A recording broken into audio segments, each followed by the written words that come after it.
than that. We want trade to stop. Keep going, keep fighting, keep speaking. We will get there. Thank you. Thank you, Imelda, both for talking to us today and updating us, and for taking the time to gather information. Sometimes we forget how much work the committee members do. Ja, goeie vier. So thank you to Imelda and to all of them for that hard work. And now, Adrian Payne's section is going to take us 2 minutes to explain to you about a very important workers' action in support of Palestine that will be taking place on Wednesday. Adrian? Thanks very much, Christy. And thanks to the organisers for giving me the opportunity at very short notice to inform people about this initiative by the Irish Congress of Trade Unions, which will take place next Wednesday. That's June the 4th. It's also the International UN Day of Innocent Children Victims of Aggression.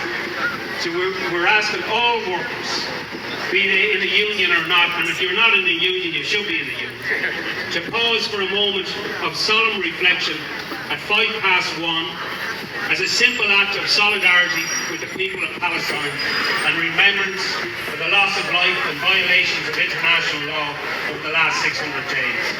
The Cork Council of Trade Unions, at its meeting on Thursday night, is also endorsing the initiative, and there will be a gathering outside Cork City Council at 1:05, to which everybody is invited.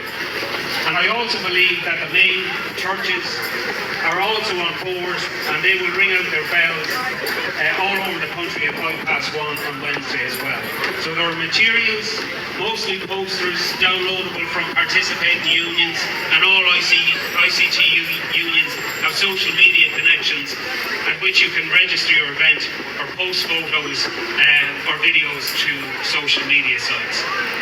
We did this back in 1996 when we had large-scale conflict on this island, and we had that type of stoppage. It also has echoes of the great general strike of 1918, when we called the workers against the conscription at that stage to stop the slaughter in Flanders fields, etc. There are many sides to a successful social and resistance movement. There always needs to be a vanguard, but you also have to meet people where they are at and encourage, talk, cajole them and inspire them to do their bit. One day, when all this is over, and it will end, we will reflect on what we did or didn't do, and in truth, we can never do enough.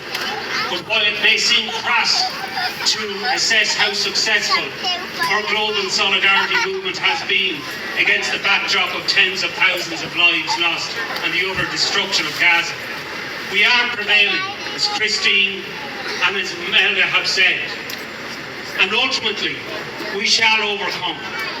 No state is sustainable which engages in the type of genocidal behaviour we have seen over the last 600 days plus by Israel in the name of self-defence.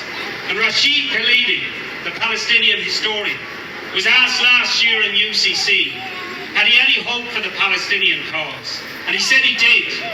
Why? Because the changing attitudes of young people, particularly in the States, and the people are always ahead of their governments, as we've seen time after time again, be it Vietnam, be it what we see in this country with regard to the